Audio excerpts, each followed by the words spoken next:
दोस्तों आज की इस वीडियो में हम आपको अंजीर और दूध का ऐसा नुस्खा बताने जा रहे हैं। आपने इस नुस्खे की बताई गई मिकदार के मुताबिक सिर्फ चंद रोज तक ही इस्तेमाल करना है। आपकी हर तरह की कमजोरी का खात्मा हो जाएगा, आपके जिस्म में ताकत आएगी। ये बहुत ही मुफीद और लाजवाब नुस्खा है जो इंसानी सेहत के बहुत से मसाइल को हल करने की ताकत रखता है। आज हम अंजीर और दूध के फवायद का जिक्र भी करेंगे और इनको मिलाकर नुस्खा तैयार करने का तरीकाकार भी आपको बताएंगे, इसलिए वीडियो को आखिर तक जरूर देखिएगा। प्यारे दोस्तों, दुनिया में सबसे पहले काश्त किए जाने वाला फल इंजीर है। इंजीर की शफायाबी की दास्तान कितनी पुरानी है, इस बात का अंदाजा इससे लगाया जा सकता है कि न सिर्फ बाइबल बल्कि पुरानी कदीम किताबों में भी इंजीर का जिक्र मिलता है। कदीम यूनान में इंजीर को मुख्तलिफ किस्म की बीमारियों से निजात हासिल करने के लिए इस्तेमाल किया जाता था। दोस्तों, अगर बात की जाए इंजीर की अफादियत की, तो इंजीर fibre, vitamin B6, vitamin A, vitamin K, copper, iron, potassium, magnesium, manganese, zinc से भरपूर होता है। और इसी तरह दूध में भी protein, vitamin B12, vitamin D, calcium और आयरन भी मौजूद होता है।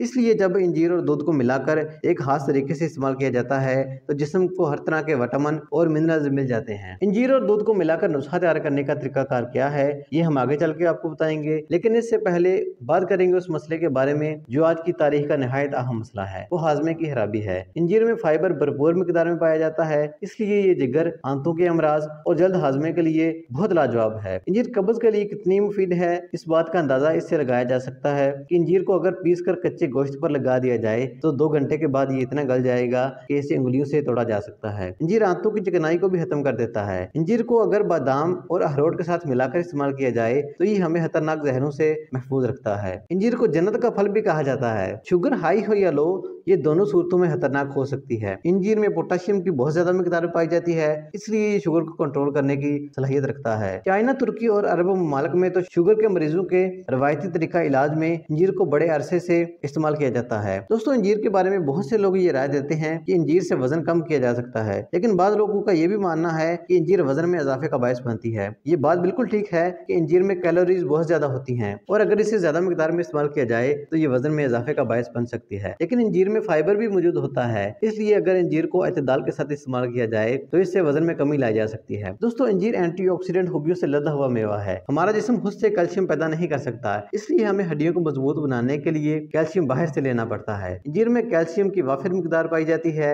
इसलिए इंजीर इस्तेमाल करने वाला कभी हड्डियों और असाबी कमजोरी का शिकार नहीं होता। इंजीर खून की कमी को पूरा करने में बहुत मददगार साबित होती है। इंजीर खून की नालियों और शरियानों में होने वाली अकड़ाहट दूर करता है, इससे जिस्म में खून की रफ्तार मतवाजन रहती है, जिससे ब्लड प्रेशर जैसे मसाइल का भी सामना नहीं करना पड़ता। दोस्तों, इंजीर की सबसे नुमाया खसूसियत ये होती है कि ये सारे का सारा फल दवा और गजा है। इसमें कोई भी फाजल और फालतू जज़्व मसलन गुट्टी, बीज या फेंके जाने वाला छिलका नहीं होता। इस खुश्क फल में मौजूद एंटीऑक्सीडेंट और फाइबर की ज्यादा मिकदार हार्मोन को अदम तवाज़ुन होने से बचाती है। इसके अलावा दोस्तों, जैसे जैसे इंसान की उम्र बढ़ती है तो खून की नालियां तंग होने लगती हैं। इंजीर खाने से खून की नालियों की लचक बरकरार रहती है और हमें नालियों की तंगी का सामना नहीं करना पड़ता। इंजीर को अगर सर्दियों के दिनों में इस्तेमाल किया जाए तो ये जिस्म में तवानाई लाती है और मौसमी अमराज जैसे नजला, जुकाम, खांसी से हमें महफूज रखती है। इंजीर दिल के लिए बहुत ज्यादा मुफीद होती है, इससे मुंह की बदबू खत्म हो जाती है। नजला, जुकाम होने की सूरत में इंजीर बलगम को पतला करके निकालने का काम करती है। दोस्तों, बैड कोलेस्ट्रॉल फालिज की वजह बनता है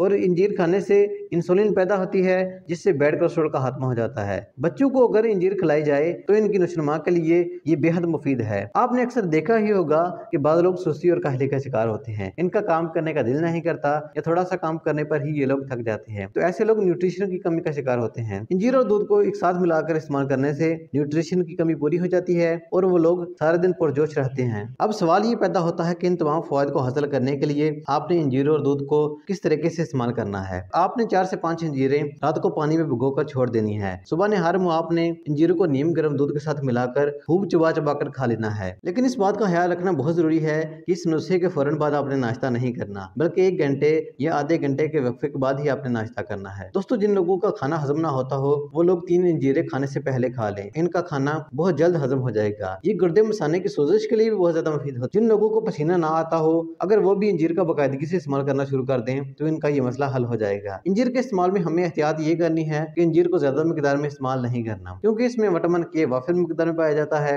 जिससे खून पतला हो जाता है। इसलिए एक आम आदमी को 4 से 5 इंजीरें ही एक दिन में खानी चाहिए। शुगर के मरीज 2 से 3 इंजीरें ही दिन भर में इस्तेमाल करें। दोस्तों, ये थी हमारी आज की काविश। अगर वीडियो अच्छी लगी तो वीडियो को लाइक करके चैनल को सब्सक्राइब कर दें। मिलते हैं नेक्स्ट वीडियो में, तब तक के लिए अल्लाह हाफिज।